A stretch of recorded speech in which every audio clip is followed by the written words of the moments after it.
Shalom, kita jumpa lagi dalam Fokus Kristovirus. Kita sungguh bersyukur hingga hari ini Tuhan masih mengaruniakan kepada kita kesehatan dan kekuatan.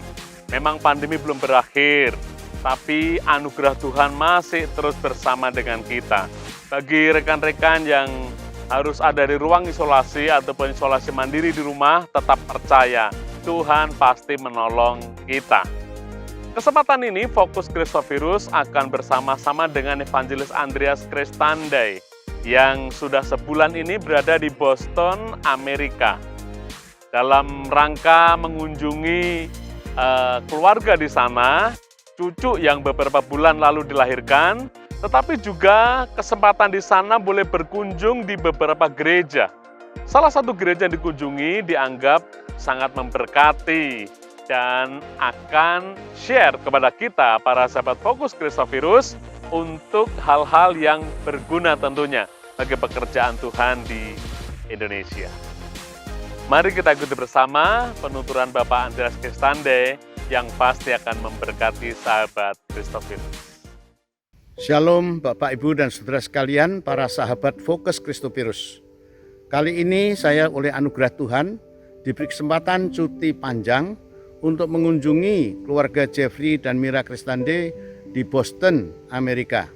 Khususnya dalam rangka mengunjungi cucu kami yang beberapa bulan lalu baru lahir, Niles namanya. Saya ingin men-sharingkan pengalaman kami mengunjungi salah satu gereja yang tidak terlalu besar, yaitu Calvary Christian Church. Apa yang saya dengar, apa yang saya lihat, yang saya perhatikan akan saya bagikan. Kali ini saya betul-betul bukan sebagai pengkhotbah atau ceramah, tetapi sebagai pengamat. Kiranya apa yang saya ringkan boleh menjadi berkat bagi kita sekalian untuk meningkatkan pelayanan kita ke depan.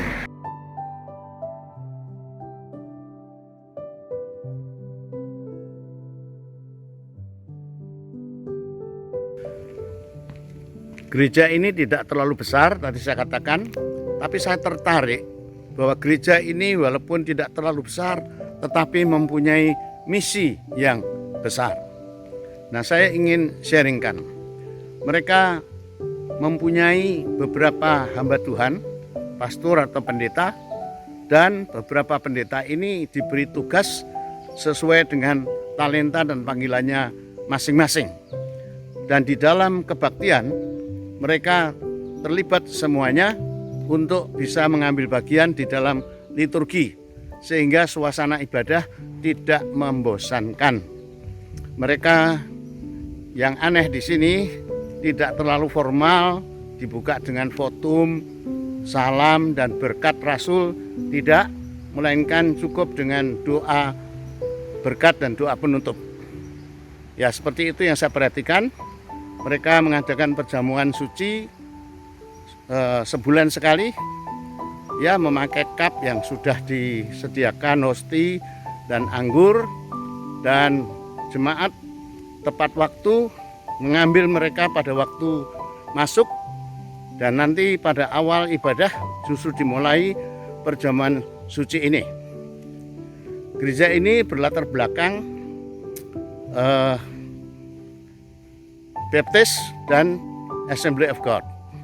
Tetapi mereka betul-betul Injili dan tidak jauh berbeda dengan gereja rata-rata kita. Itulah gereja Calvary Christian Church di Boston. Liturginya tidak bertele-tele berkepanjangan, tetapi singkat dan lancar.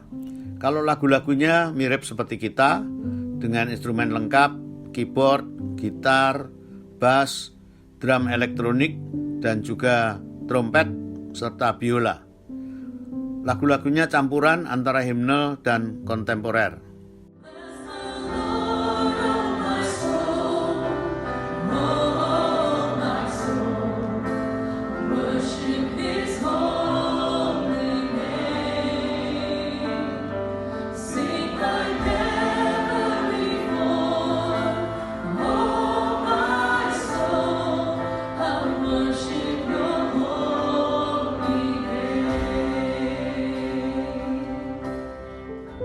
Selesai khotbah ditutup dengan musik dan altar call. Dan mereka yang minta didoakan, dilayani, didoakan di depan. Sementara jemaat pulang masing-masing ke tempatnya. Bagaimana mereka menggerakkan misi kepada jemaatnya? Sebelum kolekte persembahan diedarkan, dan itu tidak diedarkan dengan kantong, tetapi bisa ditransfer atau lewat cara lain dalam kesempatan lain. Mereka sebelum persembahan itu diedarkan, diumumkan dahulu dengan menunjukkan slide untuk apa uang yang akan dikumpulkan ini dan mensponsori siapa dan di negara mana. Ini yang sangat menarik, kemudian didoakan. Bagaimana dengan khotbah-khotbahnya? Khotbah-khotbahnya karena pada saat ini pendeta seniornya sedang mengalami sabbatical year, cuti panjang, maka untuk amannya pendeta senior ini telah menentukan suatu buku yang tentunya dia sudah baca lebih dahulu untuk menjadi tema-tema serial bagi para pendeta junior. Dengan demikian maka mereka bekerja selalu sebagai tim untuk menghindari ajaran-ajaran yang tidak sehat. Dan tema-temanya ditentukan secara tim. Mereka berkhotbah kebanyakan memakai alat peraga, memakai ilustrasi yang menarik. Kegiatan tengah minggu ini yang cukup menarik, itu berupa kapita selecta. Jadi tidak harus seluruh jemaat kumpul, melainkan gereja ini mempunyai banyak ruang-ruang tertentu, hari-hari dan jam-jam tertentu, juga pembicara tertentu dengan topik-topik tertentu, di mana jemaat itu bisa memilih tema-tema apa yang perlu mereka pelajari. Termasuk kelas untuk katekisasi baptisan, itu ada pendeta yang melayani tersendiri, baik untuk yang bermasalah, untuk yang kaum muda maupun wanita. Demikian cara mereka memberi konsumsi rohani kepada jemaatnya. Pada saat baptisan, layar dikor tadi bisa dinaikkan ke atas sehingga upacara baptisan itu dapat nampak lewat kaca. Kemudian layar diturunkan kembali. Cara lain untuk menggerakkan jemaat di bidang misi adalah mereka ada ruang khusus menempel puluhan atau ratusan foto-foto para misionaris yang mereka utus di dinding gereja, di lorong, sehingga jemaat bisa menyaksikan siapa saja dalam tugas apa dan di mana mereka diutus. Bukan hanya itu, tetapi juga mereka punya ruang display di mana ada LED dan juga ada semacam souvenir-souvenir seperti museum untuk display dari negara-negara mana mereka bertugas. Ini sangat menarik, di samping disediakan brosur-brosur yang tersedia. Yang paling menarik adalah adanya kegiatan khusus untuk menjangkau anak-anak dan orang tua, seperti pameran mobil-mobil kuno dan modern, entah itu sepeda motor, sedan, jeep off-road, sampai truk gede dan mobil pemadam kebakaran.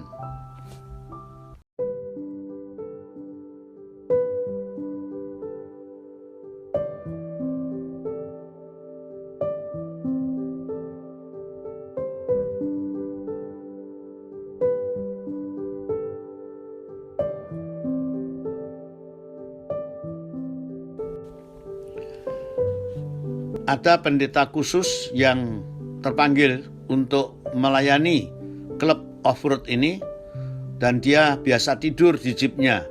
Dia pernah keliling Amerika di 46 kota selama 6 bulan. Itu berarti 37.000 mil. Namanya Pastor Leighton. Dan untuk menjangkau anak-anak disediakan playground, juga peniup balon yang macam-macam bentuknya, dan juga face painting, mengecat wajah anak-anak ini. Ini semua disponsori gereja secara gratis. Dan ternyata banyak orang tua yang Kristen maupun belum, tetangga-tetangga yang tertarik ikut hadir dan antri di sana. Ini salah satu cara juga untuk menarik orang-orang tua dan anak-anak datang ke gereja. Untuk pendatang baru, mereka menyiapkan tempat parkir khusus, disebut sebagai pengunjung yang pertama kali. Dengan demikian, maka para tamu ini dihargai, pasti dapat tempat parkir, dan sekaligus dapat dilayani bahwa dia adalah tamu yang datang dan pertama kali. Kemudian di dalam gereja, di depan bangku masing-masing disediakan literatur untuk follow up, yaitu buklet penginjilan, semacam 4 hal Kristoferus itu. Kemudian ada formulir isian supaya dapat diketahui data, nama, alamat mereka.